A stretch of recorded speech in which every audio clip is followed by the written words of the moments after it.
مكة يا مكة يا حرما أشجانا نلت عزا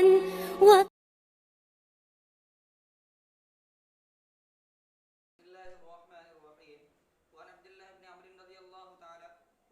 بن عمرو رضي الله تعالى عنهما أن رسول الله صلى الله عليه وسلم دخل الغابة هو وأسامة بن زيد وعثمان بن طلحة الحجبية وبلال بن رباح فأغلقها عليه ومكث فيها فسألت بلالا حين خرج ماذا صنع رسول الله صلى الله عليه وسلم فقال جعل عمودا عن يساره وعمودين عن يمينه وثلاثة أعمدة وراءه وكان البيت يومئذ على 6 أعمدة ثم صلى متفق عليه. حضرت عبداللہ بن عمر رضی اللہ تعالی عنہما سے روایت ہے کہ رسول اکرم صلی اللہ علیہ وسلم اور حضرت اسامہ بن زید اور حضرت عثمان بن طلحہ الحجبی اور بلال بن رباح کعبۃ اللہ میں داخل ہوئے. پس بلال بن رباح نے کعبۃ اللہ کو بند کر لیا تو آپ صلی اللہ علیہ وسلم وہاں کچھ دیر ٹھہرے. میں نے سوال کیا کہ بلال آپ صلی اللہ علیہ وسلم نکلنے کے بعد آپ صلی اللہ علیہ وسلم نے کیا کیا؟ تو حضرت بلال نے فرمایا کہ آپ صلی اللہ علیہ وسلم نے نماز پڑھی اس جگہ. آپ صلی اللہ علیہ وسلم نے ایسی جگہ نماز پڑھی کہ آپ کے دائیں جانب 1 ستون اور بائیں جانب 2 ستون اور پیچھے کی جانب 3 ستون تھا اور اس وقت ان دنوں کعبۃ اللہ میں 6 ستون تھے. پھر آپ صلی اللہ علیہ وسلم نے نماز پڑھی.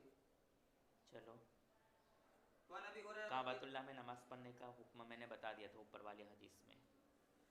چلو وعن ابي هريره رضي الله تعالى عنه قال قال رسول الله صلى الله عليه وسلم صلاة في مسجد هذا خير من 1000 صلاة فيما سواء الا المسجد الحرام متفق عليه. حضرت ابو ہریرہ رضی اللہ تعالی عنہ سے روایت فرماتے ہیں کہ رسول اکرم صلی اللہ علیہ وسلم نے فرمایا کہ میری اس مسجد میں نماز پڑھنا دوسری مسجد میں 1000 نماز پڑھنے سے بہتر ہے سوائے مسجد حرام کے. جی فضیلت کے اعتبار سے مساجد 3 ہیں: مسجد حرام، مسجد نبوی اور مسجد اقصی. اور چوتھے نمبر پر فضیلت کے اعتبار سے مسجد قباء ہے. اگرچہ مسجد قباء کی تعمیر ہجرت کے بعد سب سے پہلے یعنی مساجد میں بعد الہجرت جس کی سب سے پہلے تعمیر ہوئی ہے وہ مسجد قباء کی، لیکن فضیلت کے اعتبار سے چوتھے نمبر پر ہے. بہرحال مسجد حرام میں نماز پڑھنے کا ثواب 1,00,000 ہے. مسجد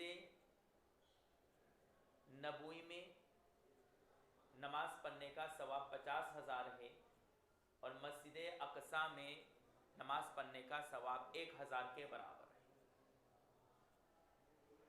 مساجد میں کون سی مسجد افضل ہے اس سلسلے میں امام مالک اور جمہور کا اختلاف ہے.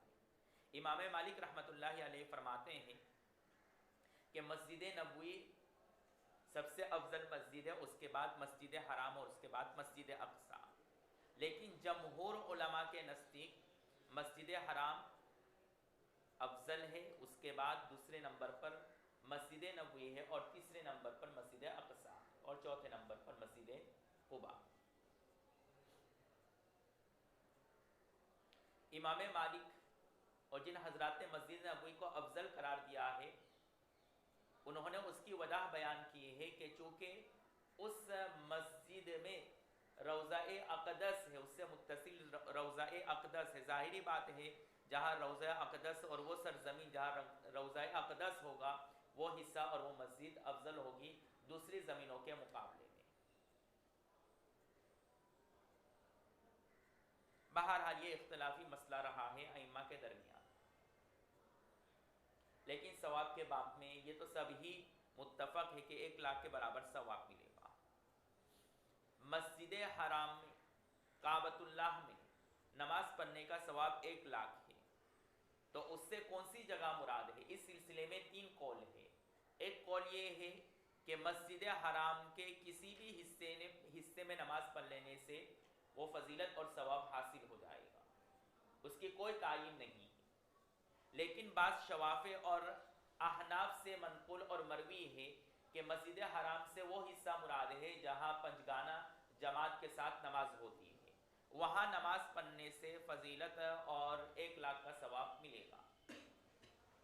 اور تیسرا قول یہ ہے کہ کعبۃ اللہ میں نماز اور کعبۃ اللہ کے اندر نماز پڑھنے سے یہ فضیلت اور یہ ثواب حاصل ہوگا۔ دوسرا اختلافی مسئلہ، مسجد نبوی میں جو 50,000 کے برابر ثواب ملتا ہے نماز پڑھنے، تو اس سے کون سا حصہ مراد ہے؟ اس لیے کہ حدیث میں فی مسجدی حاذا، میری اس مسجد میں، حاذا یہ مشار الیہ، اس میں اشارہ کے لیے آتا ہے جو کہ کسی مخصوص چیز کی طرف اشارہ کرنا مقصود ہوتا ہے۔ تو حاذا اس میں اشارہ سے پتہ چلتا ہے کہ مشار الیہ متعین ہے، یعنی اللہ کے رسول صلی اللہ علیہ وسلم کے زمانے میں جو مسجد نبوی تھی وہ مراد ہے۔ اس سے بعض حضرات اس بات کے قائل ہوئے ہیں کہ اللہ کے رسول صلی اللہ علیہ وسلم کے زمانے میں جس مسجد نبوی کی تعمیر ہوئی تھی، جو مخصوص تعمیر تھی اور جس احاطے میں اس مسجد کی تعمیر کی گئی، تو وہاں نماز پڑھنے سے فضیلت حاصل ہو، جبکہ جمہور حضرات فرماتے ہیں کہ اللہ کے رسول صلی اللہ علیہ وسلم کے دور کے بعد جب اس مسجد کی تعمیر کی، اس میں مزید اضافہ کیا گیا، تو اضافہ شدہ حصے میں بھی نماز پڑھنے سے وہ فضیلت حاصل ہو جائے گی۔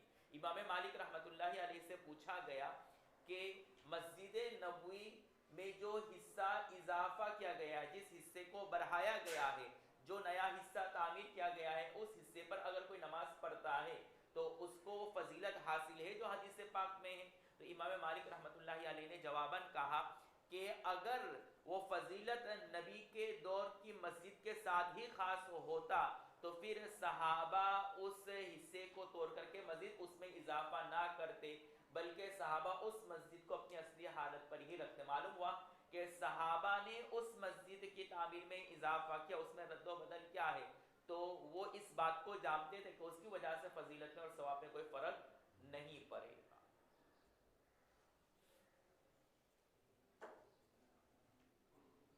چلیے، وعن ابي سعيد الخدري رضي الله تعالى عنه قال قال رسول الله صلى الله عليه وسلم لا تشد الرحال الا الى ثلاثه مساجد مسجد الحرام مسجد الحرام ومسجد الاقصى ومسجد هذا متفق عليه۔ حضرت ابو سعید خدری رضی اللہ تعالی عنہ سے روایت فرماتے ہیں کہ رسول اللہ صلی اللہ علیہ وسلم نے فرمایا کہ تین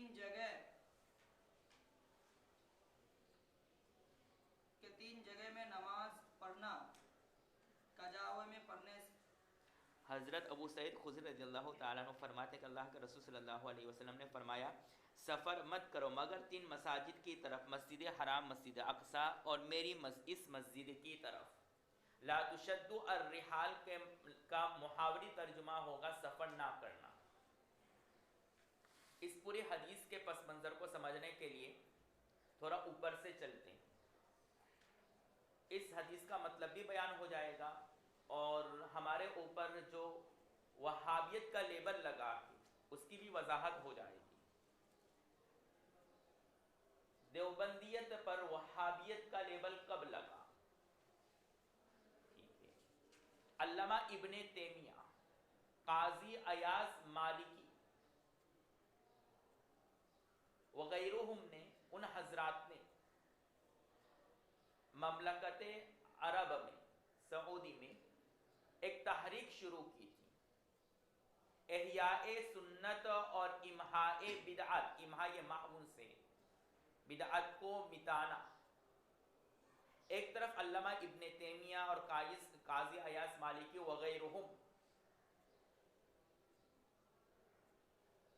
اپنے علاقے میں، اپنے یہاں احیاء سنت اور امحاء بدعت کا سلسلہ شروع کیا، یہ مشن شروع کیا۔ دوسری طرف ہندوستان میں ہمارے علماء دیوبند، حضرت گنگوہی، اسی طریقے سے مولانا قاسم نانوتوی وغیرہم حضرات نے بھی یہی مشن شروع کیا۔ تو جب غیر مقلدین نے دیکھا اور اہل بدعت اور باطل فرقوں نے کہ یہ وہی کام کر رہے ہیں جو علامہ محمد ابن عبد الوہاب، قاضی ایاز مالکی اور اسی طریقے سے علامہ ابن تیمیہ کر رہے ہیں، زمانے میں علامہ محمد ابن عبد الوہاب کی تحریک بہت زیادہ زور و شور پر تھی، یعنی احیاء سنت اور امحاء بدعت کی. تو اس وقت یہاں پر ہمارے علماء نے بھی یہی تحریک شروع کر دی، یہی مشن شروع کر دیا. اس لیے تعصب اور دشمنی میں غیر مقلدین اور اہل بدعت نے مسلمانوں پر اور اہل دیوبند پر وہابیت کا لیبل لگا دیا، ان کو بدنام کرنے کے لیے، اور 24 نمبری کہنے لگے علماء دیوبند کو، اس لیے کہ وہابیت کا جو عدد بنتا ہے وہ 24 نمبر ہے. اس لیے ہم لوگوں کو 24 نمبری بھی کہنے لگے. یہ اصل میں علماء دیوبند اور اہل سنت والجماعت کو بدنام کرنے کی کوشش تھی، لیکن وہ اس میں ناکام رہے. اس لیے کہ جہاں یہ تحریک ابن تیمیہ، اسی طرح علامہ محمد ابن عبد الوہاب نے شروع کی تھی احیاء سنت اور امحاء سنت کی، وہیں تحریک ہمارے علماء نے بھی شروع کی تھی، لیکن ان میں زمین و آسمان کا فرق تھا کہ اس مشن کو چلانے کے لیے اگر کسی مسئلے میں رد و بدل کی ضرورت پڑی تو انہوں نے اس مسئلے میں رد و بدل کی کوشش کی اور تعویل کرنے کی کوشش کی تاکہ ان کے تحریک اور مشن پر کوئی فرق نہ آئے. جبکہ ہمارے علماء نے اس تحریک اور مشن کو چلانے کے لیے اگر کسی مسئلے میں رد و بدل کی ضرورت پڑی تو اس میں رد و بدل نہیں کیا، بلکہ اصل مسئلے کو اپنی اصل پر ہی رکھا، اعتدال کے راستے کو اختیار کیا. من وجوہ، ان مسائل میں سے ایک مسئلہ یہ حدیث ہے لا تشد الرحال الا بثلاثۃ مساجد، الا ثلاثۃ مساجد. اس کے معنی ہے کجاوے کو کس کر کے باندھنا، شدہ یشد الرحال، یہ رحلن کی جمع، اس کے معنی ہے کجاوے کو کس کر کے باندھنا. عرب جب قریب جگہ پر سفر کرنا چاہتے تھے یا اپنے اونٹوں کو قریب کے لیے لے جانا چاہتے تھے تو اس وقت وہ کجاوا نہیں باندھتے تھے، اور جب متوسط سفر ہوتا یعنی 25-30 کلومیٹر کا سفر ہوتا تو اس وقت وہ کجاوے کو باندھتے تھے، لیکن کس کر کے نہیں، ہلکا سا. اور جب 100 کلومیٹر یعنی طویل سفر کا ارادہ کرتے تھے تو اس وقت وہ اپنے کجاوے کو کس کر کے باندھتے تھے. یہاں پر یہی بیان کیا جا رہا ہے کہ جب کوئی لمبا سفر کرنے کا ارادہ کرے مسجد کی طرف تو وہ صرف 3 مسجد ہی کی طرف کا سفر کر سکتا ہے. لا تشد الرحال، طویل سفر نہ کرے کسی مسجد میں جانے کے لیے. ہاں صرف 3 مسجدیں ہیں جہاں آپ طویل سفر کر کے ان مساجد کی طرف جا سکتے ہیں، مسجد حرام، مسجد نبوی اور مسجد اقصی. اب قاضی ایاز مالکی، ابن تیمیہ اور غیر مقلدین فرماتے ہیں کہ یہ مستثناء منقطع ہے اور مستثنى منہ مذکور نہیں ہے. دیکھیں لا تشد الرحال الا الى 3 مساجد،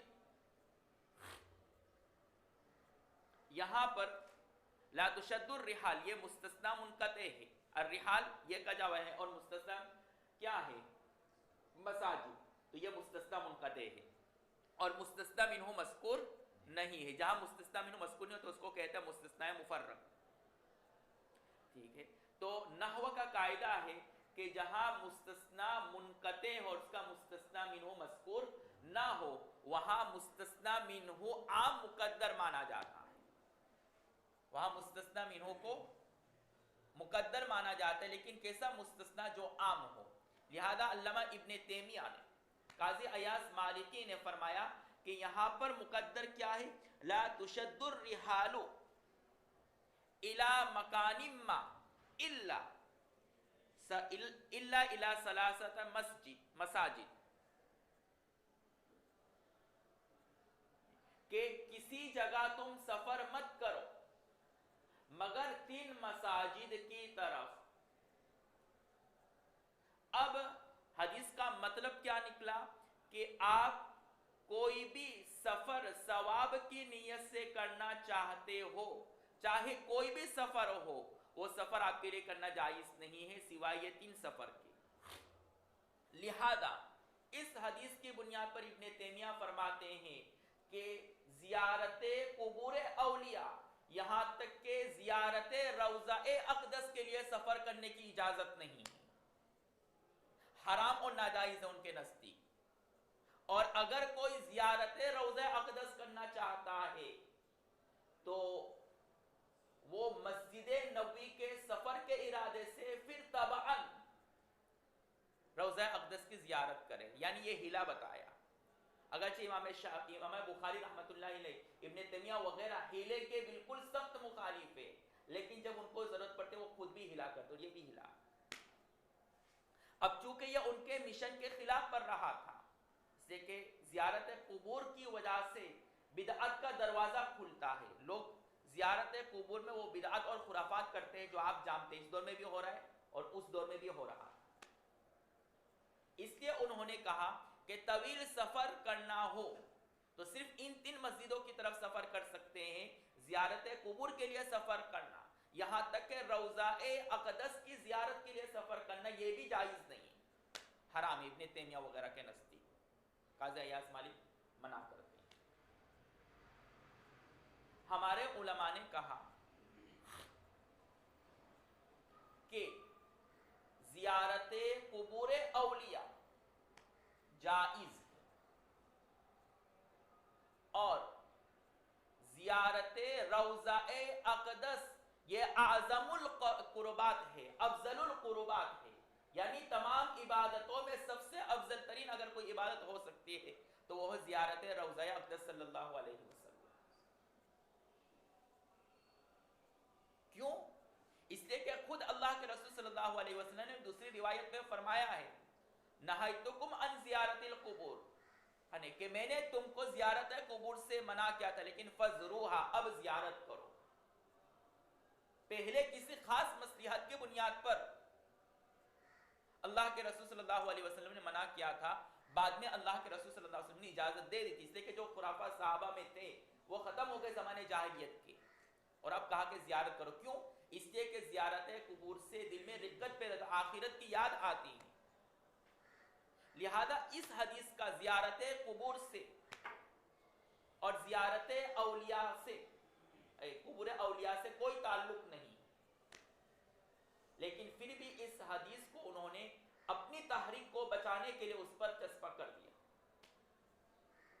ہمارے علماء نے اپنے تحریک کو، اپنی مشن کو بچانے کے لیے اس مسئلے میں کوئی تبدیلی نہیں کی، اس کو اپنی اصلی حالت پر ہی رکھا. لہذا کوئی حاجی علی چاہے زیارت قبور کے لیے، یا پھر یہاں پر کون سی جگہ ہے لوگ جاتے ہیں، ہاں اسی طریقے سے وہ مستقل گاڑی چلتی ہے نا اجمیر شریف، بہت مشہور ہے وہ، اب جا سکتے، جائز ہے، آپ ہمارے اس جائز فتوے سے فائدہ اٹھا سکتے ہیں. ہاں یہ الگ بات ہے، ہم نے جواز کا فتویٰ دیا لیکن آپ اس جواز سے غلط فائدہ اٹھا رہے تو یہ آپ کا قصور ہے. موبائل صحیح استعمال کے لیے بنایا گیا ہے لیکن آپ اس کو غلط استعمال کر رہے تو یہ بنانے والے کا قصور نہیں، استعمال کرنے والے کا قصور ہے.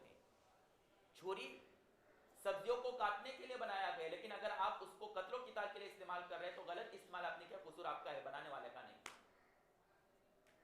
تو فتویٰ بتانے والے کا قصور نہیں ہے، فتویٰ کو غلط استعمال کرنے والے کا قصور ہے. اس لیے ہم تو جائز کہتے جاؤ اجمیر شریف جاؤ، کہیں بھی جاؤ،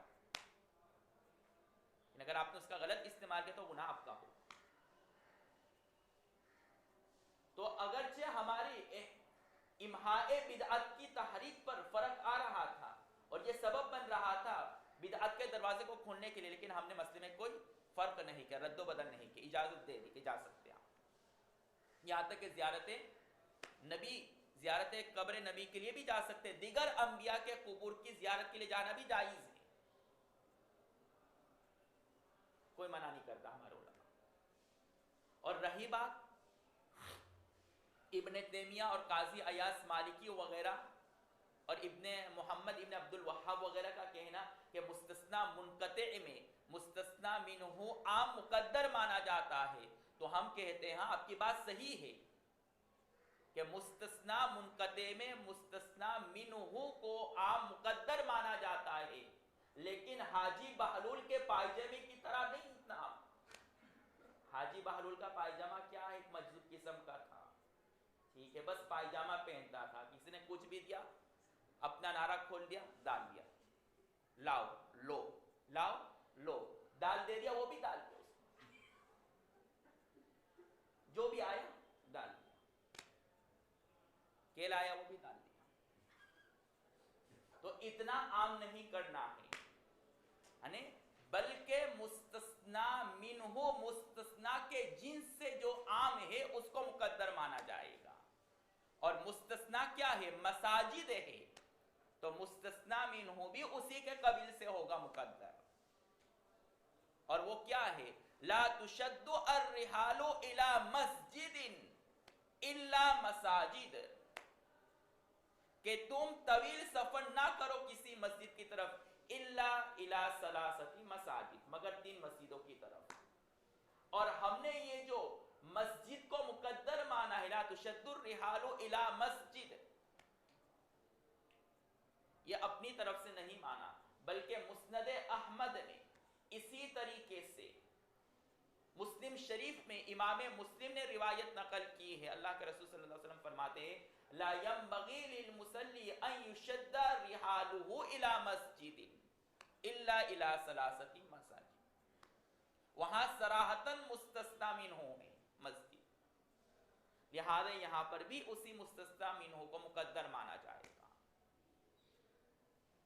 اب حدیث کا مطلب بالکل واضح ہو گیا کہ اگر کوئی شخص ثواب کی نیت سے سفر کرنا چاہتا ہے مساجد کی طرف، کسی مسجد کی طرف، تو ان صرف 3 مساجد کی طرف وہ سفر کر سکتا ہے ثواب کی نیت سے. دوسرے مساجد کے لیے سفر کے لیے طویل سفر کرنے کی کوئی اجازت نہیں ہے، اس کا کوئی مطلب نہیں. کیوں؟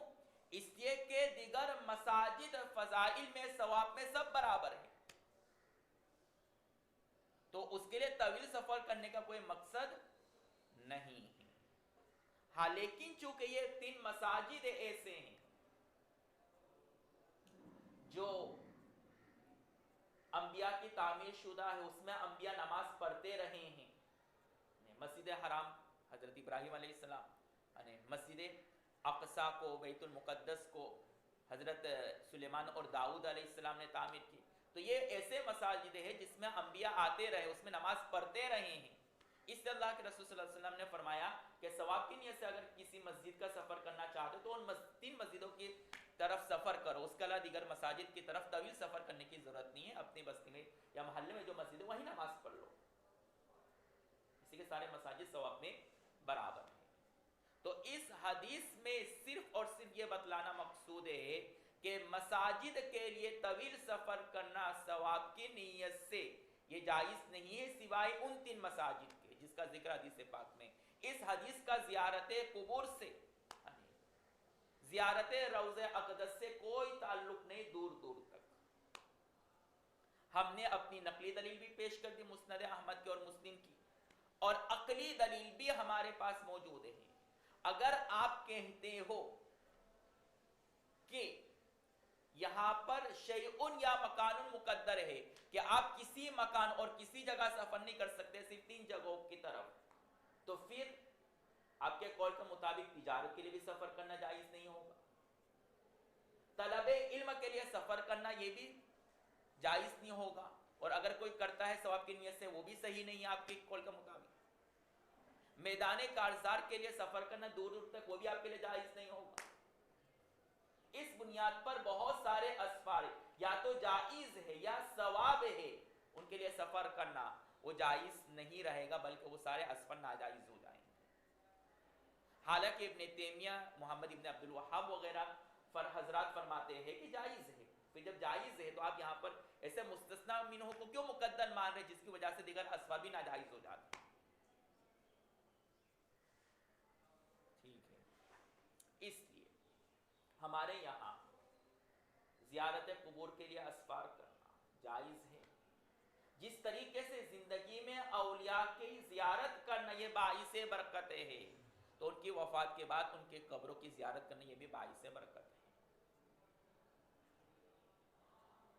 یہاں پر زیارت قبور کے مسئلے کو نہ چھیڑا جائے. پورا محصل اور خلاصے کلام یہ نکلا کہ طویل سفر کرنا کسی مسجد کے لیے ثواب کی نیت سے جائز نہیں ہے سوائے 3 مسجد کے.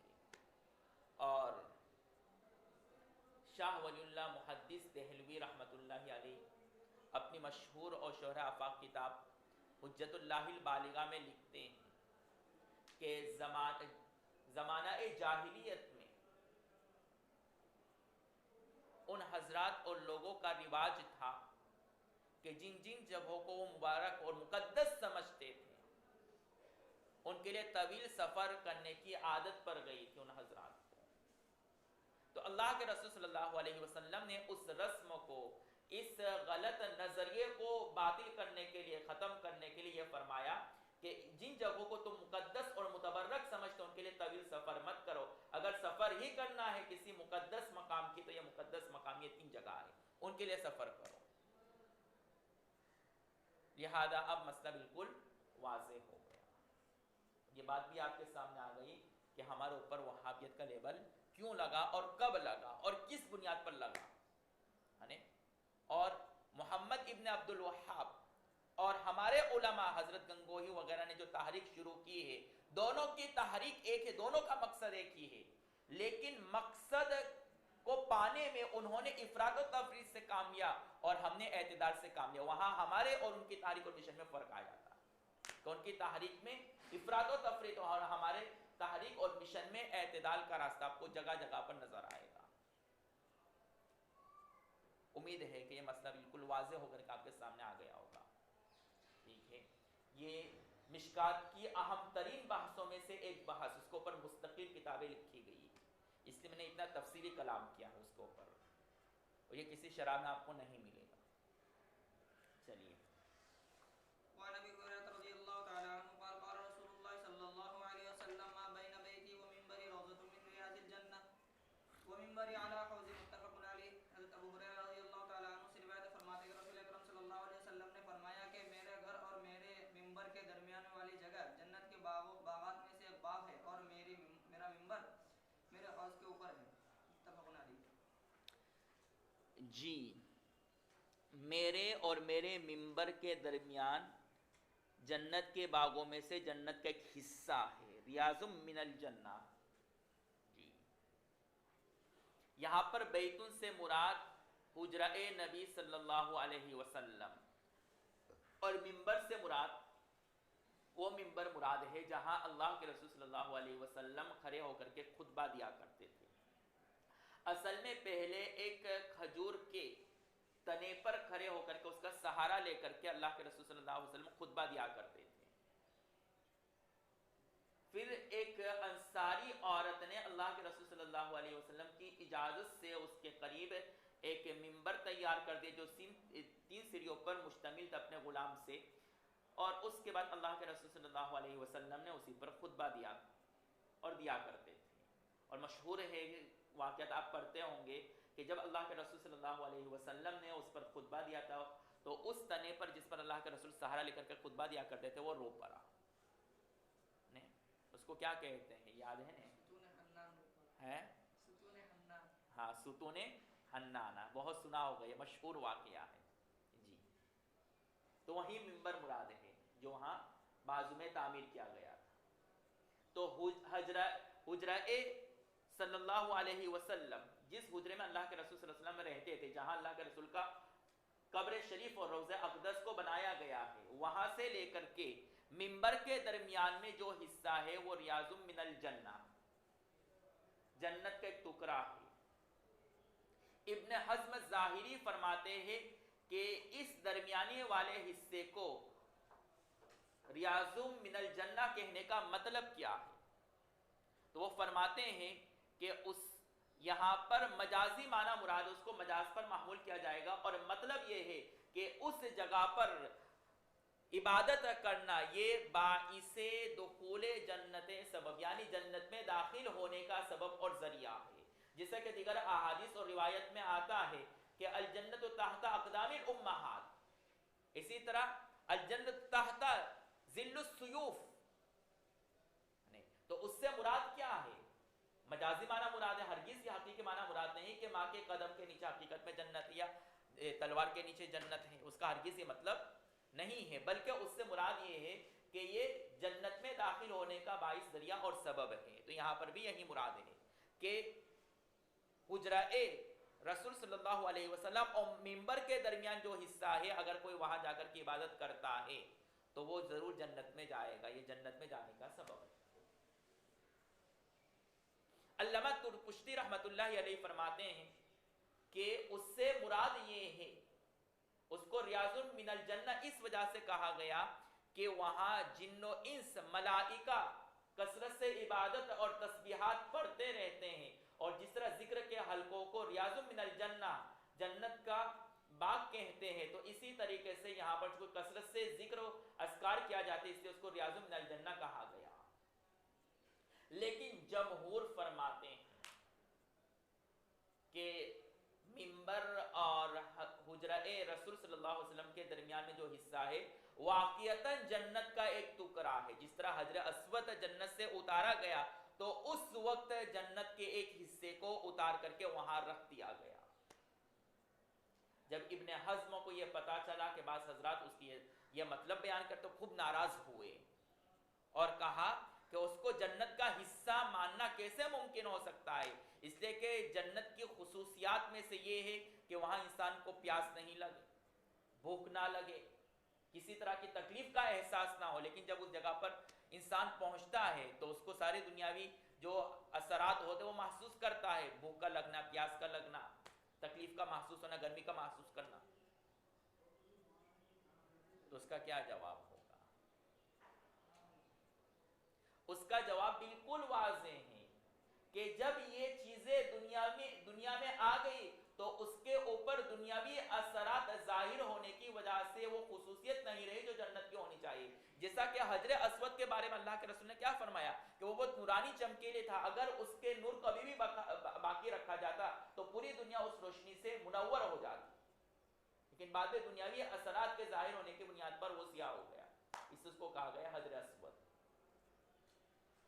تو اسی طرح اس حصے پر بھی دنیاوی اثرات ظاہر ہونے کی وجہ سے جو خصوصیات جنت ہے وہ ختم ہے، اس سب کوئی اعتراض نہیں۔ اب سوال یہ ہے کہ دنیا میں آنے کی وجہ سے اس کی جو خصوصیت تھی وہ کیوں ختم کر دی، اس کے پیچھے کیا وجہ ہے، حکمت ہے؟ سوال ہوتا ہے کہ نہیں؟ تو اس کا جواب بالکل واضح ہے کہ اگر ان چیزوں پر وہی خصوصیت باقی رہتی جو جنت کی ہے تو پھر علم الغیب نہیں رہتا، ایمان بالغیب نہیں رہتا، اور معتبر ایمان بالغیب ہے۔ اب سارے لوگ وہاں پہنچ کر کے مسلمان ہو جاتے ہیں پھر ان چیزوں کو دیکھ کر کے، لیکن مقصود کیا تھا؟ ایمان بالغیب کو باقی رکھنا، اس سے ان کی خصوصیت ختم کر دی گئی اور دنیاوی اثرات اس کے اوپر ظاہر ہوئے۔ پھر آگے فرمایا وہ ممبری علی حوضی، اور میرا ممبر حوض کوثر پر ہے۔ ابن حزم نے بھی یہاں پر مجازی معنی مراد لیا ہے اور کہا کہ جس نے میرے ممبر کے پاس نماز پڑھی، وہاں عبادت کی، تو اس کو حوض کوثر سے پانی پلایا جائے گا۔ اور جمہور کیا فرماتے کہ واقعتاً یہ حوض کوثر ہی اس جگہ پر ہے، اس حصے کو میدان حشر میں رکھا جائے گا، اور جس نے وہاں نماز اور عبادت کی گویا کہ اس نے حوض کوثر کے قریب نماز پڑھی، عبادت کی، اس کو وہ ثواب ملے گا۔ اس لیے یہاں پر اس کو اپنے مجاز پر محمول کرنے کی ضرورت نہیں ہے، بلکہ حقیقت پر اور ظاہر پر ہی اس کو محمول کیا جائے، اور جب تک لفظ کو اپنی حقیقت اور ظاہری معنی پر محمول کرنا ممکن ہے، اس کو اپنے ظاہر پر ہی محمول کیا جائے، اس لیے کہ ظاہر پر محمول کرنے زیادہ اولا ہے مجاز کے مقابلے میں، تو یہاں پر ممکن ہے، اس لیے ہم نے اس کو ظاہر پر ہی محمول کیا ہے۔ جائیے وعن ابن عمر رضی اللہ تعالی عنہ قال كان النبي صلى الله عليه وسلم يأتي مسجد قباء كل سبت ماشيا وراكبا ويصلي فيه ركعتين متفق عليه۔ حضرت ابن عمر رضی اللہ تعالی عنہ سے روایت فرماتے ہیں کہ نبی اکرم صلی اللہ علیہ وسلم مسجد قباء ہر ہفتے مسجد قباء آتے، چل کر یا سوار ہو کر اور اس میں 2 رکعت نماز پڑھتے، متفق علیہ۔ جی، کل سبت ماشین و راکبن، یہاں پر واو او کے معنی میں ہے۔ اب عبارت کا مطلب کیا ہوگا کہ اللہ کے رسول صلی اللہ علیہ وسلم ہر ہفتے میں مسجد قباء کو آتے، کبھی چل کر کے کبھی سوار ہو کر کے، تارتن ماشن او تارتن راکبا۔ چونکہ مسجد قباء کو چوتھے نمبر کی فضیلت حاصل ہے، اس بنیاد پر اللہ کے رسول صلی اللہ علیہ وسلم وہاں آ کر کے عبادت کرتے، نماز پڑھتے۔ اور بعد الہجرت سب سے پہلے تعمیر ہونے والی مسجد قباء ہے، اور یہ مدینہ سے 3 میل کے فاصلے پر ہے۔ جب ہجرت کرنے جا رہے تھے یا جب کر رہے تھے، اس وقت اللہ کے رسول صلی اللہ علیہ وسلم نے وہاں 14 یا 13 دن قیام فرمایا، پھر وہاں سے مسجد منورہ کی طرف تشریف لے گئے۔ اب سوال یہ ہوتا ہے کہ ما قبل میں 3 مساجد کا ذکر کیا گیا ہے، لا تشد الرحال الا الى 3 مساجد، کہ 3 مسجدوں کے لیے سفر کرو، تو اس میں مسجد قباء کا ذکر کیوں نہیں کیا گیا؟ حالانکہ اس کے لیے سفر کرنا اللہ کے رسول صلی اللہ علیہ وسلم سے بھی ثابت ہے۔ تو اس کا جواب یہ ہے کہ مسجد نبوی میں مسجد قباء بھی شامل ہے، جو فضیلت مسجد نبوی کی ہے وہی مسجد قباء کی، اس لیے اللہ کے رسول صلی اللہ علیہ وسلم نے وہاں مستقل اس کو ذکر نہیں فرمایا۔ چلیے، وعن ابي هريره رضي الله تعالى عنه قال قال رسول الله صلى الله عليه وسلم احب البلاد الى الله مسجدها وابغض البلاد الى الله اسواقها، رواه مسلم۔ حضرت ابو ہریرہ رضی اللہ تعالی عنہ سے روایت فرماتے ہیں کہ نبی اکرم صلی اللہ علیہ وسلم نے فرمایا کہ اللہ تعالیٰ کے نزدیک سب سے پسندیدہ جگہ مسجد ہے، اور سب سے بدترین جگہ اللہ تعالیٰ کے نزدیک بازار ہے، رواه مسلم۔ ہاں، یہاں پر بلاد سے مراد جگہ ہے، شہر مراد نہیں ہے۔ تو اللہ کے نزدیک سب سے پسندیدہ جگہ مساجد ہے اور ناپسندیدہ جگہ بازار ہے۔ پسندیدہ جگہ ہونے کا مطلب کیا ہے کہ اللہ کو مساجد اس بنیاد پر پسند ہے کہ مساجد میں اللہ کی خصوصی رحمتیں نازل ہوتی ہے، تو جب بندہ مساجد میں رہے گا تو اللہ کی رحمتوں سے مالا مال ہوگا۔ اور بازار یہ شیاطین کی جگہ ہے، وہاں گناہ ہوتے ہیں، تو ظاہری بات ہے وہ منحوس جگہ ہے، وہاں گناہوں کے اثرات اور نحوست اترتی ہے، اس وجہ سے اللہ تبارک و تعالیٰ کو وہ جگہ پسند نہیں ہے۔ لیکن سوال یہ ہوتا ہے کہ بازار سے بھی زیادہ منحوس جگہ ہے شراب خانے، تھیٹر، لیکن پھر بھی کہا گیا کہ تمام جگہوں میں ناپسندیدہ جگہ بازار ہے، حالانکہ اس سے بھی ناپسندیدہ اور بیکار جگہیں ہیں۔ تو اس کا کیا جواب ہے؟ اس کا جواب یہ ہے کہ جن جگہوں پر جانا جائز ہے، ان جائز جگہوں میں سب سے ناپسندیدہ جگہ بازار ہے۔ اور رہی بات فلم، تھیٹر یا شراب خانے یا زناکاری کے اڈے، وہ تو ناجائز ہے، وہ تو ناپسندیدہ ہے۔ یا اس کا دوسرا جواب یہ ہو سکتا ہے کہ بازار ہی وہ اصل جگہ ہے جہاں سے یہ فتنے بنتے ہیں، یہ فتنے شائع ہوتے ہیں، اس وجہ سے اس کو ناپسندیدہ جگہ قرار دیا گیا۔ اب ظاہری بات ہے بازار سے ہی شراب بن کر کے شراب خانے میں جائے گا، جتنی بھی غلط چیزیں وہ بازار سے ہو کر کے دوسری جگہ پر منتقل ہوگی، پھر وہ گناہ لوگ کریں گے۔ اس حساب سے اگر بازار کو بھی ناپسندیدہ جگہ کہا جائے تو کوئی حرج نہیں، کوئی اشکال نہیں رہے گا۔ چلیے، وعن عثمان رضی اللہ تعالی عنہ قال قال رسول اللہ صلی اللہ علیہ وسلم من بنى للہ مسجدا بنى اللہ له بیتا فی الجنۃ، متفق علیہ۔ حضرت عثمان رضی اللہ تعالی عنہ سے روایت فرماتے ہیں کہ نبی اکرم صلی اللہ علیہ وسلم نے فرمایا کہ جو شخص اللہ تعالیٰ کے لیے مسجد بناتا ہے تو اللہ تعالیٰ اس کے لیے جنت میں گھر بناتے ہیں۔ جی، من بن اللہ مسجدن بن اللہ لہو بیتن، مسجدن میں تنوین تنکیر تقلیل کے لیے ہے، اور بیتن میں تنوین تنکیر تعظیم کے لیے ہے۔ اب حدیث کا ترجمہ کیا ہوگا کہ جو شخص اللہ کے گھر کے لیے معمولی حصہ بھی دے دے، معمولی حصہ بھی خرچ کر دے، اللہ اس کے لیے ایک عظیم محل اور عظیم گھر جنت میں تعمیر کرے گا۔ معلوم ہوا کہ پوری مسجد کو تیار کرنا یہ ضروری نہیں ہے، بلکہ مسجد میں معمولی حصہ بھی اگر آپ ڈال دے اور معمولی حصہ بھی خرچ کر دے تو اس فضیلت میں آپ شامل ہو سکتے ہیں۔ اس لیے لوگوں میں مشہور ہے کہ پوری مکمل مسجد تعمیر کرنا ضروری ہے تاکہ اس کو یہ فضیلت حاصل ہو جائے جو حدیث میں یہ بات صحیح نہیں ہے، اس لیے کہ یہاں پر ملا علی قاری اور دیگر محدثین نے کہا ہے کہ مسجدن میں جو تنوین ہے وہ برائے تقلیل ہے، کہ مسجد کا معمولی حصہ بھی آپ بنا لو، بن اللہ بیتن، اللہ تعالیٰ اس کے لیے عظیم گھر بنائیں گے جنت میں. بیتن میں جو تنوین ہے وہ کون سی ہے؟ تعظیم کے لیے. اور یہ اللہ کی شان ہے کہ اللہ کے راستے میں انسان قلیل مقدار بھی خرچ کرتا ہے لیکن وہاں اس کا اجر اس سے کئی گنا زیادہ دیا جاتا ہے. جیسی شان ویسا اجر اور ویسا عطایا اور ہدایہ ملتا ہے اس کی طرف سے. چلیے. وعن ابي هريره رضي الله تعالى عنه قال قال رسول الله صلى الله عليه وسلم من غدا الى المسجد او راح اعد الله له نزله من الجنه كلما غدا او راح. متفق عليه. حضرت ابو ہریرہ رضی اللہ تعالی عنہ سے روایت ہے، فرماتے ہیں کہ نبی اکرم صلی اللہ علیہ وسلم نے فرمایا کہ جو شخص مسجد میں صبح شام آتے ہیں تو اللہ تعالیٰ اس کے لیے جنت میں میزبانی کا انتظام کرتے ہیں، چاہے وہ صبح آئے یا شام آئے. متفق علیہ. ہاں، صبح و شام مسجد میں جانے کی فضیلت یہ بیان کی گئی کہ اللہ تبارک و تعالیٰ اس کے لیے میزبانی کا سامان تیار فرماتے ہیں. صبح و شام مسجد جانے کا مطلب کیا ہے؟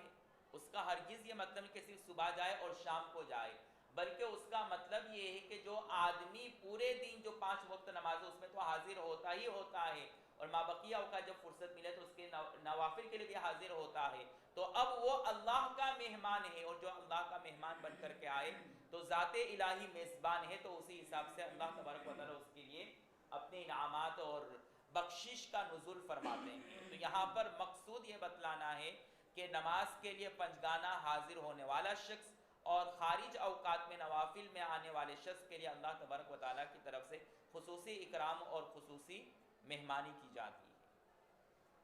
چلیے. وعن ابي موسى الاشعري رضي الله تعالى عنه قال قال رسول الله صلى الله عليه وسلم اعظم الناس اجرا في الصلاه ابعدهم فابعدهم ممشى والذي ينتظر الصلاه حتى يصليها مع الامام اجر اعظم اجرا من الذي يصلي ثم ينام. متفق علیہ.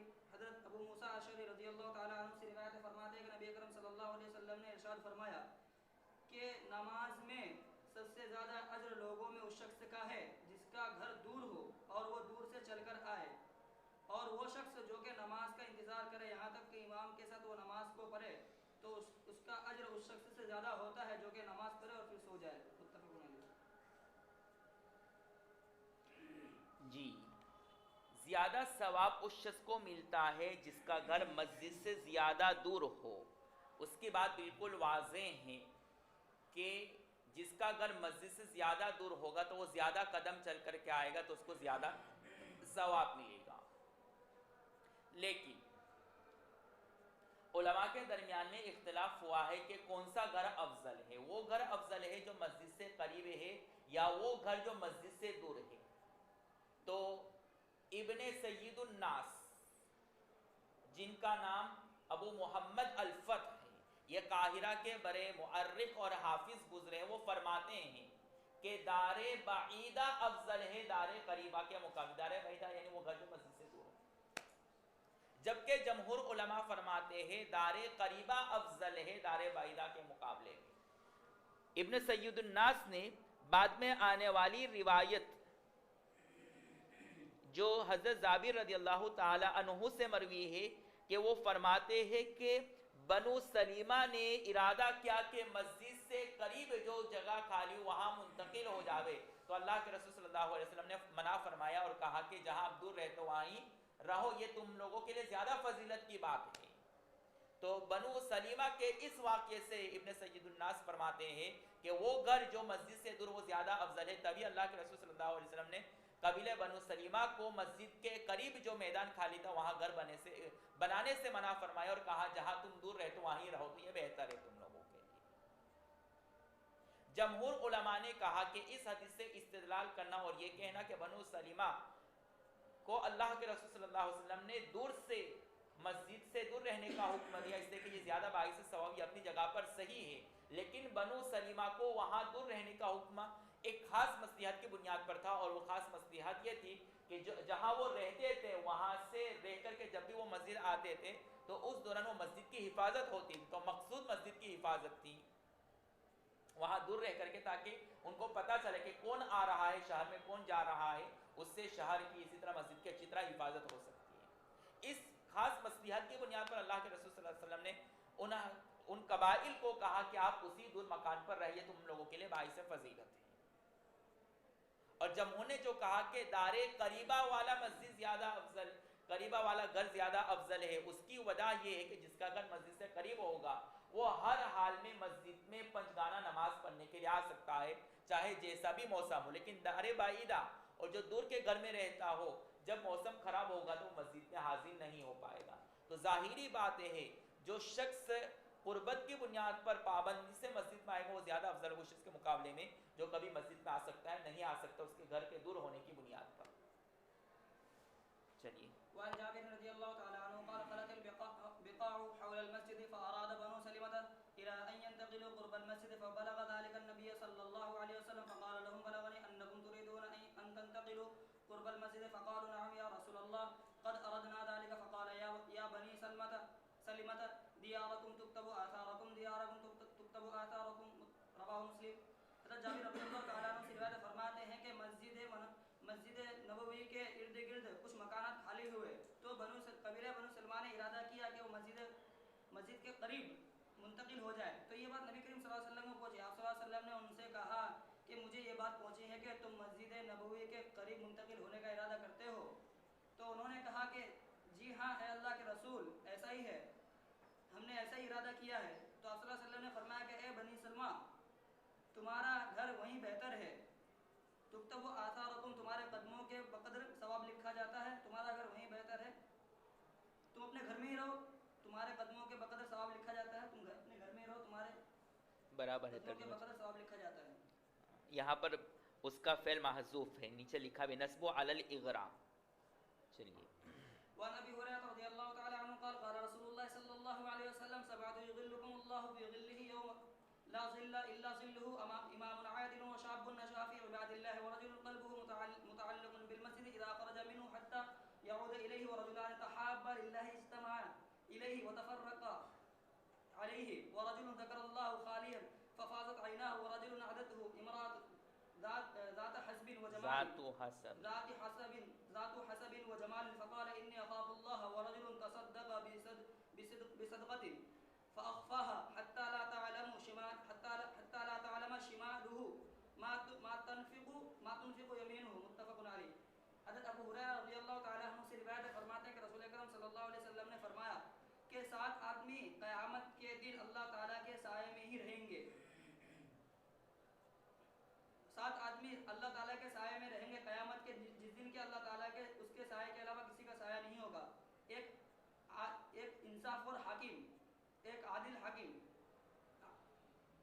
اور ایک وہ نوجوان جو کہ اللہ تعالیٰ کی عبادت میں مصروف ہے، اور ایک وہ آدمی کہ جب وہ مسجد سے نکلے، جبکہ وہ مسجد میں داخل ہو اور اس سے نکلتے اس سے لوٹتے وقت اس کا دل مسجد سے لگا ہوا رہے. اور ایسے 2 آدمی جو کہ آپس میں محبت کرے اللہ تعالیٰ کے لیے، بس جب وہ جدا ہو تو اللہ تعالیٰ کے لیے ہو، اور جب وہ جمع ہو تو اللہ تعالیٰ کے لیے، اور جب وہ جدا ہو تو اللہ تعالیٰ کے لیے ہو. اور 5واں وہ آدمی جو تنہائی میں اللہ تعالیٰ کے ذکر کرے بس اس کے آنسو بہے. اور وہ آدمی جس کو کوئی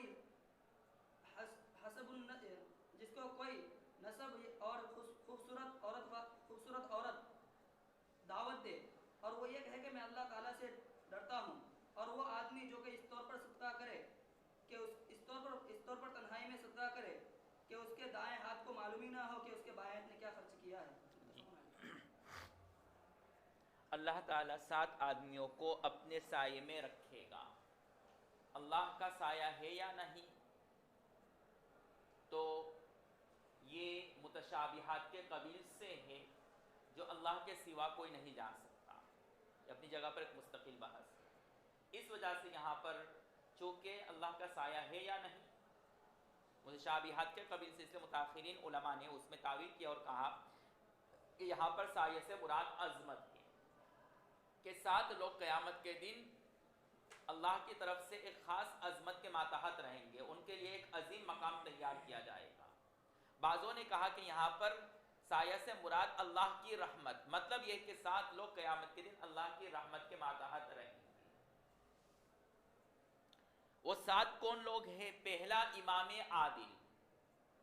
عامتاً چونکہ امام، یہاں پر امام سے مراد مطلق امام عادل نہیں بلکہ ہر وہ شخص جو حاکم ہو اپنے محکوم کے ساتھ انصاف کا معاملہ کرے، باوجود کہ اس پر ظلم پر قادر ہے۔ یہاں پر امام عادل اور عدل کی صفت کا خاص طور پر اس لیے ذکر کیا گیا ہے کہ عام طور پر جو امام بادشاہ یا بڑا آدمی ہوتا ہے وہ ظالم ہوتا ہے اور اس کے ظلم سے ماتحت نہیں بچ پاتے ہیں، تو اگر ماتحت اس کے ظلم سے محفوظ رہے تو وہ قیامت کے دن اللہ کی خصوصی رحمت میں ہوگا۔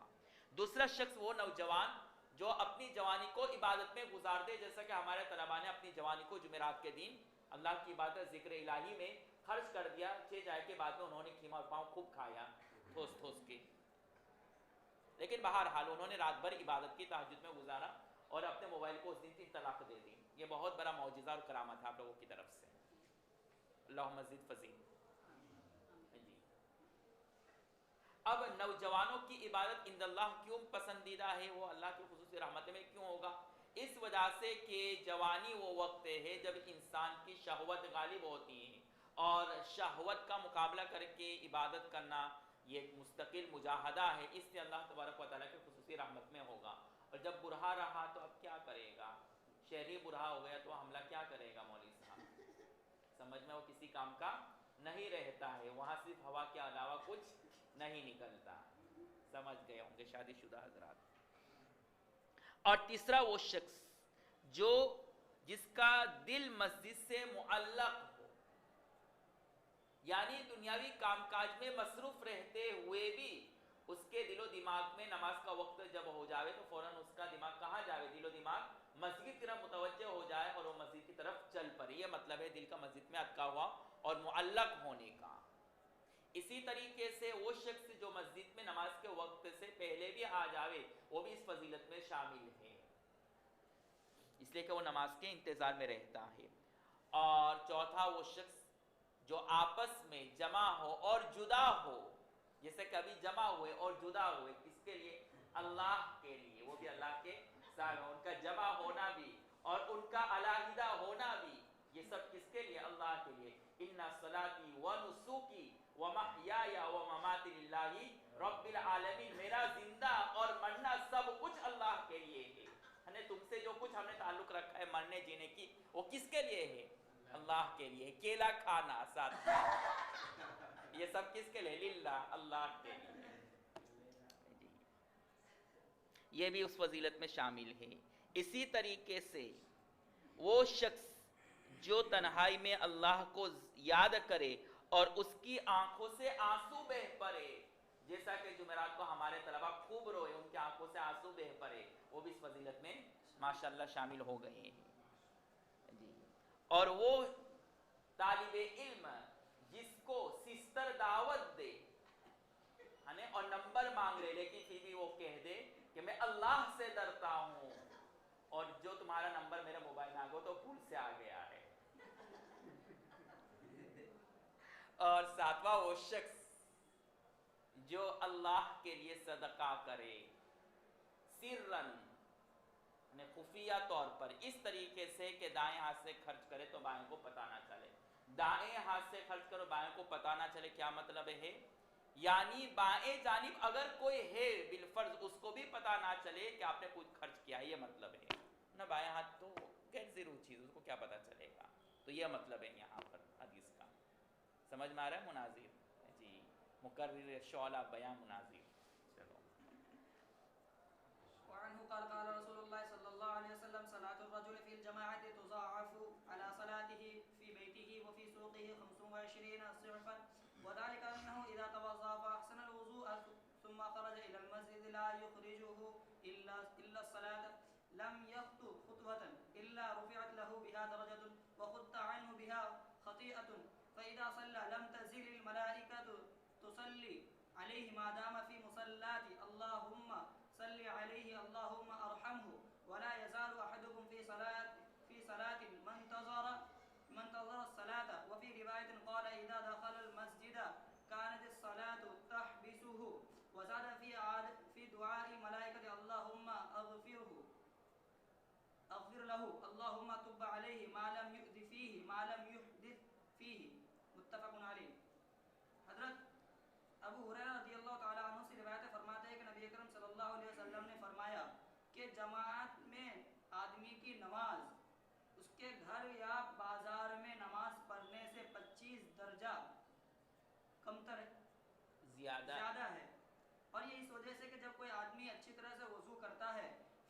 مسجد کی طرف خالص نماز ہی کے لیے نکلتا ہے تو اس کے ہر ایک قدم پر اس کے ایک درجے بلند کیے جاتے ہیں اور اس کا ایک گناہ معاف ہوتا ہے. اور جب تک وہ اپنے مصلی میں جب وہ نماز پڑھتا ہے اور جب تک اپنے مصلی میں رہتا ہے تو ملائکہ اس کے لیے دعا کرتے ہیں, اللہم صلی علیہ اللہم ارحمہ, اے اللہ اس پر بخشش فرما, اے اللہ اس پر رحمت فرما. اور تم میں سے ہر شخص جو کہ نماز کا انتظار کرتا ہے تو وہ نماز میں ہی شمار ہوتا ہے. اور ایک روایت میں یہ بھی ہے, اور ایک روایت میں فرماتے ہیں کہ جب مسجد میں کوئی داخل ہوتا ہے اور مسجد میں ہی رک جاتا ہے نماز کے لیے تو نماز کے لیے رک جاتا ہے, اور فرشتے کی دعا میں یہ زیادتی ہے, اللہم اغفر لہ اللہم تب علیہ ما لم یغلف فیہ ما لم یحدث فیہ, یعنی اے اللہ اس کی مغفرت فرما, اے اللہ اس کے توبہ کو قبول فرما جب تک کہ یہ دوسرے کو ایذا نہ پہنچا اور جب تک کہ یہ بے وضو نہ ہو.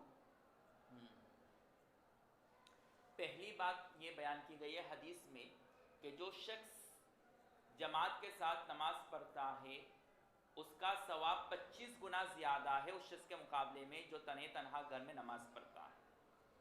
ایک روایت میں آپ نے 27 گنا پڑھا ہوگا. جماعت کے ساتھ نماز پڑھنے کا ثواب کتنا ہے؟ 27 گنا. اور یہ فضیلت عامتاً یہ روایت آپ نے سنی ہوگی 27 والی. تو کیا جواب ہوگا؟ دونوں روایت میں تعارض ہے. دفع تعارض کے لیے متعدد جوابات دیے گئے ہیں. پہلا جواب کہ 25 والی روایت قوی ہے اور 27 والی ضعیف ہے. دوسرا جواب یہ ہے کہ اللہ کے رسول صلی اللہ علیہ وسلم کو پہلے 25 کا علم دیا گیا تھا, بعد میں اللہ کے رسول صلی اللہ علیہ وسلم کو یہ علم دیا گیا تھا کہ نہیں 27 کا ثواب ملے گا. تیسرا جواب یہ دیا گیا ہے کہ یہ نماز جہر اور سر پر موقوف ہے. چونکہ جہر نماز میں زیادہ محنت ہوتی ہے اس لیے وہاں 27 گنا ثواب ملے گا, اور سری نماز میں کم محنت ہوتی ہے اس لیے اس میں 25 گنا ثواب ملے گا. اور چوتھا قول یہ بیان کیا گیا ہے کہ یہ اخلاص پر مبنی ہے کہ اگر کوئی زیادہ اخلاص کے ساتھ نماز پڑھے گا تو اس کو 27 گنا کا ثواب ملے گا, اور اگر کم اخلاص کے ساتھ پڑھے گا تو 25 گنا. مطلب یہ کہ یہاں پر اخلاص بتلانا مقصود ہے کہ جتنا اخلاص اس کا بڑھتا جائے گا اتنا زیادہ ثواب اس کا بڑھتا جائے گا. اس صورت میں یہ تحدید کے لیے نہیں ہوگا بلکہ اس کو ابھارنے کے لیے اخلاص کی طرف. اور پانچواں قول اور پانچواں جواب یہ دیا گیا ہے کہ قلیل کثیر میں شامل ہوتا ہے, ایک دوسرے کے منافی نہیں ہوتا ہے. تو جب 27 کہہ دیا تو اس میں 25 پہلے ہی سے شامل ہے, اس سے کوئی تعارض نہیں رہے گا. پھر بعد میں اللہ کے رسول صلی اللہ علیہ وسلم فرماتے ہیں کہ جو شخص مسجد میں اچھی طرح وضو کر کے جاتا ہے صرف اللہ کی رضا جوئی کے لیے تو اس کے ہر قدم پر وہ جو چلتا ہے ایک نیکی, اور ایک نیکی اس کو دیا جائے گا, یعنی ایک ثواب اس کے حق میں لکھ دیا جائے گا, اور ساتھ ساتھ میں اس کا گناہ بھی معاف ہوگا. ظاہری بات ہے اب جس کا گھر مسجد سے دور ہوگا تو وہ جتنے قدم چلے گا اس کو اتنا ہی زیادہ ثواب ملے گا. اس لیے انسان کوشش کرے کہ مسجد چل کر کے پیدل کر کے جائے نہ کہ سواری پر, تاکہ اس کو زیادہ سے زیادہ ثواب ملے. یہ نعمت ہمارے ہندوستان والوں کے لیے بہت بڑی نعمت ہے. باہر ملکوں میں آپ کو یہ نعمت اور یہ کار ثواب نہیں مل سکتا, اس لیے کہ مساجد وہاں بہت فاصلوں پر ہوتے ہیں, آپ کو گاڑی کے علاوہ کوئی راستہ نہیں ہوتا ہے. چاہے پناما ہو یا امریکہ ہو, یو کے ہو, سب ہی مسجد کہاں جاتے ہیں؟ گاڑی میں جاتے ہیں. الا ماشاء اللہ, اللہم الا عدد قلیل, بہت شاذ و نادر. اسی طریقے سے قبرستان میں ہمارے یہاں دوسری بڑی چیز کیا ہے کہ قبرستان کی طرف جو مردے کو لے جاتے ہیں تو وہ چل کر کے لے جاتا ہے. باہر ملکوں میں اس کے لیے مستقل گاڑی ہوتی ہے, اس سے قبرستان میں بہت دور ہوتا ہے. یہ ثواب بھی ہمیں یہاں پر مل جاتا ہے. اور اس چیز کے یہاں پر ہر جگہ پر آپ کو قریب میں بہت ساری مسجدیں مل جائے گی. اگر کہیں نماز آپ کی جماعت رہے گی تو دوسری جگہ مل جائے گی, وہاں ایسا نہیں ہوتا ہے, بہت چند مسجدیں ہوتی. اور بعض ملکوں میں تو بالجہر اذان بھی نہیں دے سکتے ہیں. پناما میں تو اجازت ہے, لیکن دوسرے جو مغربی ممالک میں تو بالکل ہی اجازت ہے. اس سے بہت ساری فضیلتیں ہمیں یہاں پر حاصل ہو سکتی ہے. ہمارے پاس موقع ہے تو نیکیوں کو خوب بطور حاصل کرنے کی کوشش کریں. بہار میں جب آپ اپنے گھروں پہ رہتے ہیں تو فور ویلر کے چکر میں, ٹو ویلر کے چکر میں آپ خوب جاتے ہوں گے مسجد میں, ٹو ویلر میں, کیونکہ بہت دنوں کے بعد, سال بھر کے بعد ٹو ویلر استعمال کرنے کا موقع ملے تو ہمارے طلباء اسی کو لے کر کے گھومتے رہتے ہیں 24 گھنٹے. ایسا ہی نہیں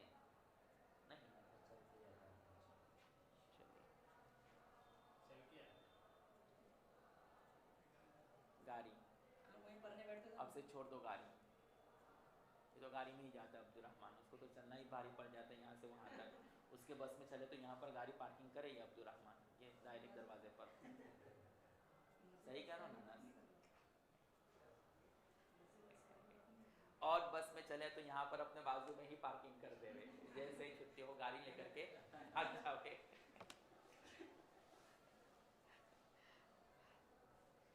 چلو وعن ابي اسيد رضي الله تعالى عنه قال قال رسول الله صلى الله عليه وسلم اذا دخل احدكم المسجد فليقل اللهم افتح لي ابواب رحمتك واذا خرج فليقل اللهم اني اسالك من فضلك، رواه مسلم۔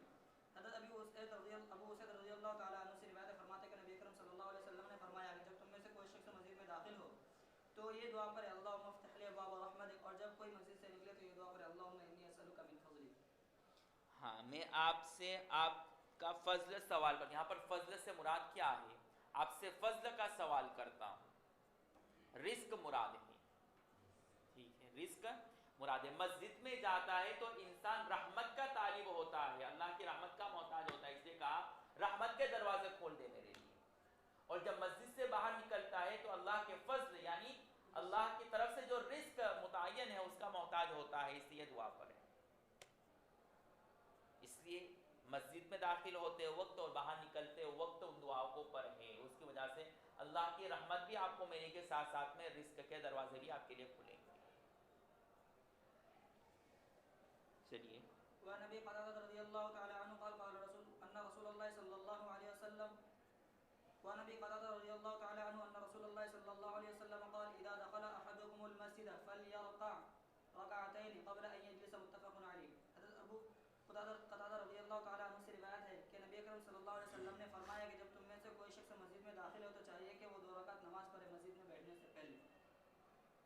جی، اس کو کہتے ہیں تحیۃ المسجد۔ تحیۃ المسجد پڑھنا، 2 رکعت نماز پڑھنا، یہ واجب ہے یا مستحب ہے؟ جمہور فرماتے ہیں کہ مستحب ہے، جبکہ اصحاب ظواہر فرماتے واجب ہے، اور استدلال کرتے اس حدیث سے جس میں فلیرکع امر کا صیغہ، فلیرکع رکعتین سے مراد 2 رکعت پر ہے، یعنی 2 رکعت نفل پر ہے۔ ہم نے کہا کہ یہاں پر فلیرکع امر یہ استحباب کے لیے ہے، وجوب کے لیے نہیں ہے۔ اگر وجوب کے لیے ہوتا تو صحابہ اس پر پابندی سے عمل کرتے، لیکن اللہ کے رسول کا صحابہ کو اس پر کبھی عمل ثابت ہے اور کبھی ثابت ہے۔ دوسری بحث کہ تحیۃ المسجد قبل الجلوس پڑھنا لازم ہے یا نہیں، اور اگر قبل الجلوس یعنی بعد الجلوس اگر کوئی پڑھنا چاہے تو پڑھ سکتا ہے یا نہیں پڑھ سکتا، تو اس میں احناف اور شوافع کا اختلاف ہے۔ شوافع فرماتے ہیں کہ قبل الجلوس پڑھ لینا لازم ہے، اگر کوئی بعد الجلوس پڑھنا چاہتے تو جائز نہیں، اس لیے کہ حدیث میں ہے قبل ان یجلس، بیٹھنے سے پہلے۔ احناف فرماتے ہیں کہ قبل الجلوس پڑھ لے تو افضل ہے، لیکن بعد الجلوس اگر یاد آ جاوے تو اس وقت بھی پڑھ لے تو لا حرج، اس میں کوئی حرج نہیں ہے۔ اور قبل ان یجلس جو حدیث میں ہے کہ بیٹھنے سے پہلے پڑھ لے، یہ قید اتفاقی ہے، احترازی نہیں ہے۔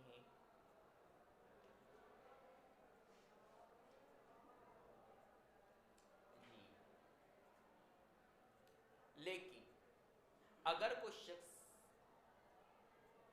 سنن پڑھنے کا ارادہ رکھتا ہے تو سنن ہی کے اندر یعنی فرض سے پہلے جو سنتیں ہیں اسی کے اندر آپ تحیۃ المسجد، تحیۃ الوضو اور جو سنت آپ پڑھنا چاہ رہے اس کی نیت کر لیں تو انشاءاللہ آپ کو سارا ثواب مل جائے گا۔ اگر ہر ایک کو الگ الگ پڑھے تو نور علی نور، اور اتنا وقت نہیں ہے تو اب تحیۃ المسجد اور تحیۃ الوضو کو ایسے ترک نہ کر دے، بلکہ جو سنن قبلیہ ہے اس میں اس کی نیت کر لیں، انشاءاللہ آپ کو ثواب مل جائے گا۔ امید ہے کہ آپ ایسا ہی کرتے ہوں گے، واللہ اعلم بالصواب، ایسا ہی کرتے ہیں۔ جی وعن كعب بن مالك رضي الله تعالى عنه قال كان النبي صلى الله عليه وسلم لا يقدم من سفر إلا نهارا في الضحى، فإذا قدم بدأ بالمسجد فصلى فيه ركعتين ثم جلس فيه، متفق عليه۔ حضرت کعب بن مالک رضی اللہ تعالیٰ عنہ سے روایت فرماتے ہیں کہ نبی اکرم صلی اللہ علیہ وسلم جب سفر سے واپس آتے تو صبح کے وقت ہی واپس آتے، اور جب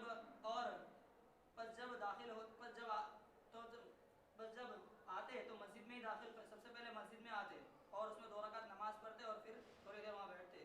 الا نہارن فی الضحیٰ کے معنی دن میں چاشت کے وقت، یہ مطلب، اور ترجمہ بھی یہی ہوگا، مطلب کہ جب بھی سفر سے آتے تو چاشت کے وقت آتے تو سب سے پہلے اللہ کے رسول صلی اللہ علیہ وسلم مسجد میں جاتے، پھر اپنے گھر پہنچتے ہیں۔ اس کا فائدہ کیا ہے کہ گھر والوں کو پتہ چل گیا کہ آ گئے ہیں گھر کے مالک، ٹھیک ہے، تاج، تو گھر کی عورتیں برابر تیار ہو جائے، گھر کی صفائی اچھی طرح کر لے گے۔ ظاہری بات ہے جب مسجد برابر میں نماز پڑھ کر کے آئیں گے وہ بھی فریش ہوگا اور عورت بھی فریش ہوگی اور ویلکم بھی اچھی طریقے سے ہوگا۔ اس سے معلوم ہوا کہ سفر سے آنے کے بعد مسجد میں پہلے جانا یہ مستحب ہے، مسنون ہے۔ اس سنت کو ہم نے بالکل ہی ترک کر دیا۔ اللہم الا عدد قلیل، شاید کوئی اس سنت پر عمل کیا ہو، کوئی ہے آپ میں سے جس نے اس سنت پر عمل کیا ہے؟ نہیں ہے۔ عزم مصمم کر لے کہ اب جب گھر جائیں گے تو انشاءاللہ اس سنت پر ایک مرتبہ تو ضرور عمل کریں گے انشاءاللہ۔ اوپر ایک بحث تحیت المسجد سے متعلق یہ ہے کہ تحیت المسجد مستحب کس کے لیے ہے؟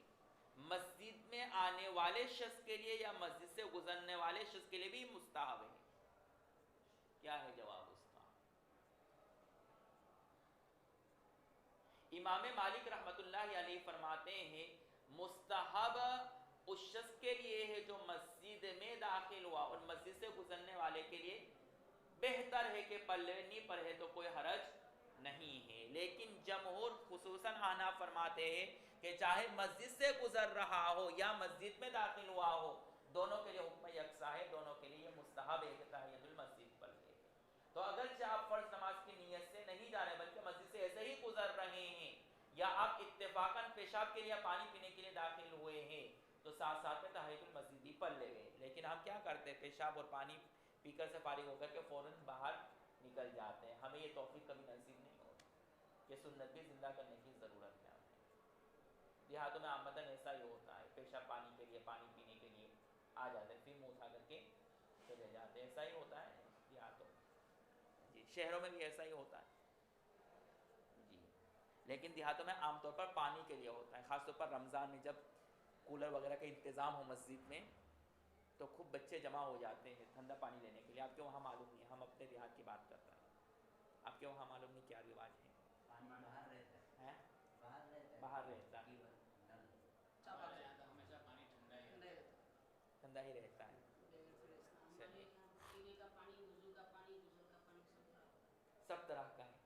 نہیں، ڈائریکٹ نیچے سے نکلتا ہے اور لے لیتا ہے، پھر ہو گیا، جمع نہیں رہتا ہے۔ ٹینکی والا پانی نہیں ہے ہمارے پاس، چاپا کل ہے، وہی ہے، اور ٹھنڈا ہی نکلتا ہے۔ ٹھنڈا ہی نکلتا ہے۔ چلو یہ نعمت آپ لوگوں کو حاصل ہے جو ہمیں حاصل نہیں ہے۔ کچھ مسجدوں میں فریز بھی ہے۔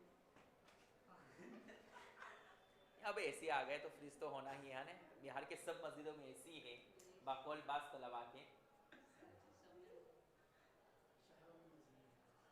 ہاں ساجد کہہ رہا تھا کہ سب مسجدوں میں اے سی آ گیا، معلوم نہیں کہاں چلا گیا، اے سی کی ہوا کھا رہا ہوں نا اپنی مسجد میں۔ چلو وعن ابي هريره رضي الله تعالى عنه قال قال رسول الله صلى الله عليه وسلم من سمع رجلا ينشد ضالة في المسجد فليقل لا ردها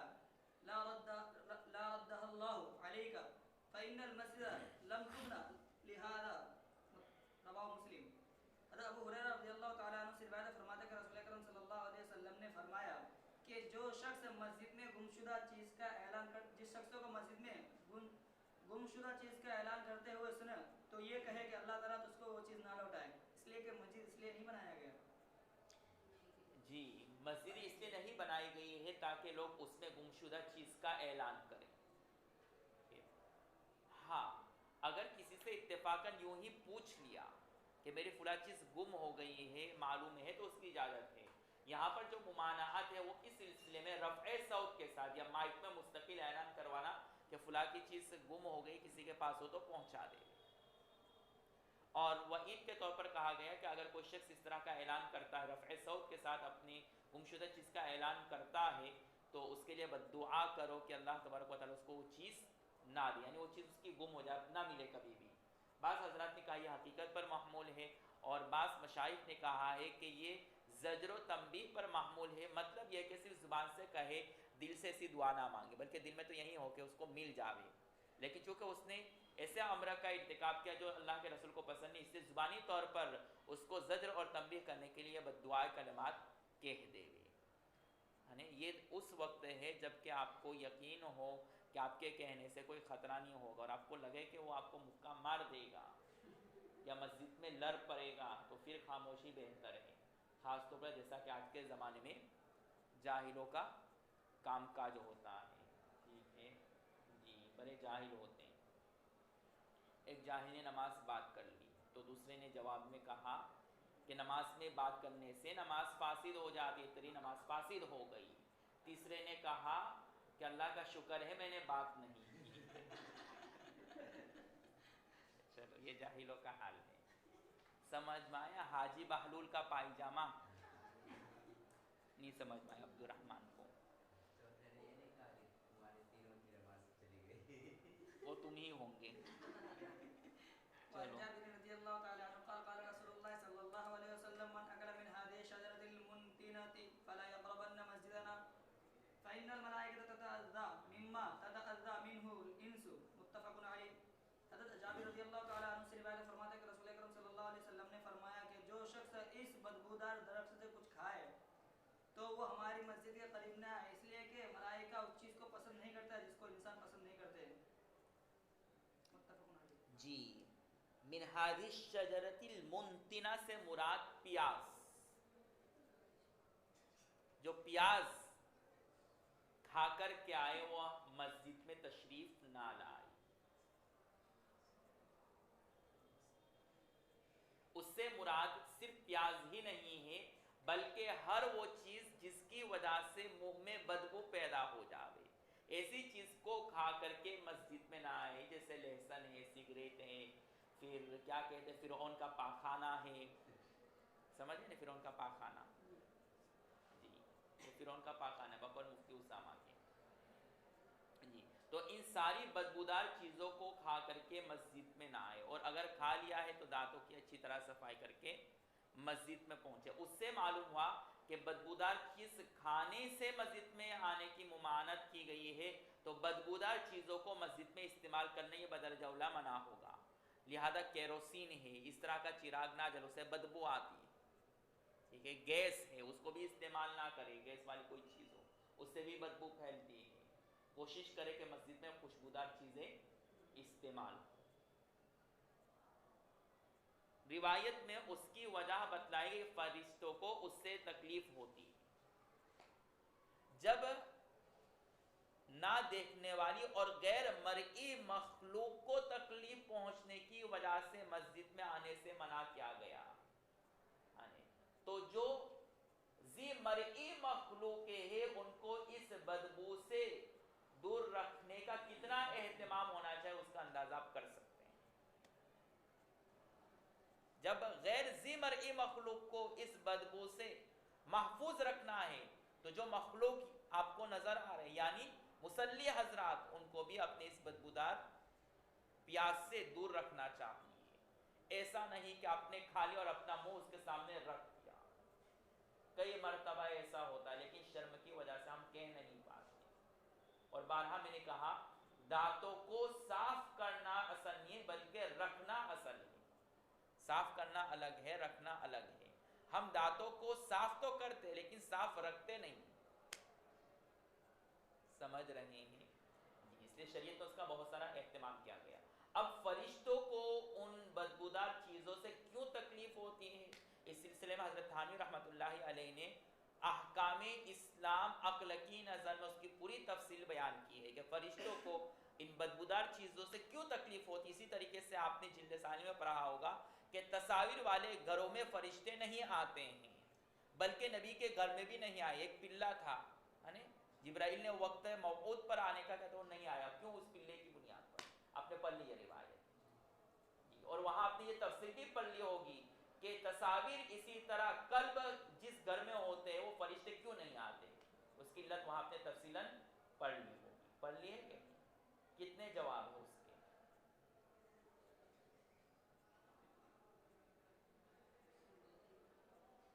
تین جواب.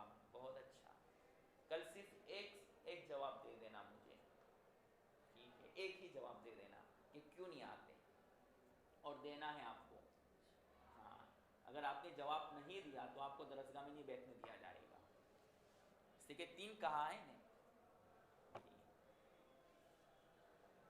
چلو کل آپ کے جواب کا انتظار رہے گا. درسگاہ کے لیے کیا حکم ہے پیاز کا؟ ابھی اس کا جواب میں نے دے دیا، تشریح کے اندر ہی اس کا جواب آ گیا کہ نہیں. غیر ذی مرئی نہ دیکھنے والی مخلوق کے لیے حکم ہے، تو مرئی مخلوق کے لیے کیا حکم ہو؟ ابھی بھی شاید نہیں پلے پر آئے، اس کے بھیجے میں کوئی بات جلدی اترتی نہیں ہے. نہیں سمجھ میں آیا ابھی بھی؟ چلو بھائی چلو، ریحان کو کہنا اس کو بھی کیلا کھلا دے دے. کیا ہے کیلا دے دے. سمجھ میں آیا؟ ہاں میں پوچھوں گا کل ریحان کو کہ تم نے کہا کیا حق میں کمی ہو جائے گی، ہے. سوا کریم کے حق میں کمی آ جائے گی. نہیں وہ کیلا کبھی کم نہیں ہوتا ہے نا، وہ تو اپنی اصلی جگہ پر رہتا ہی ہے. چلو اس میں کوئی کمی بیشی نہیں ہوتی، فکر مت کرنا. وعن انس رضی اللہ تعالی عنہ قال قال رسول اللہ صلی اللہ علیہ وسلم البزاق فی المسجد خطیئۃ وکفارتها دفنها متفق علیہ. حضرت انس رضی اللہ تعالی عنہ سے روایت ہے، فرماتے ہیں کہ نبی اکرم صلی اللہ علیہ وسلم نے ارشاد فرمایا کہ مسجد میں تھوکنا گناہ ہے اور اس کا کفارہ اس کو دفن کرنا ہے. متفق علیہ.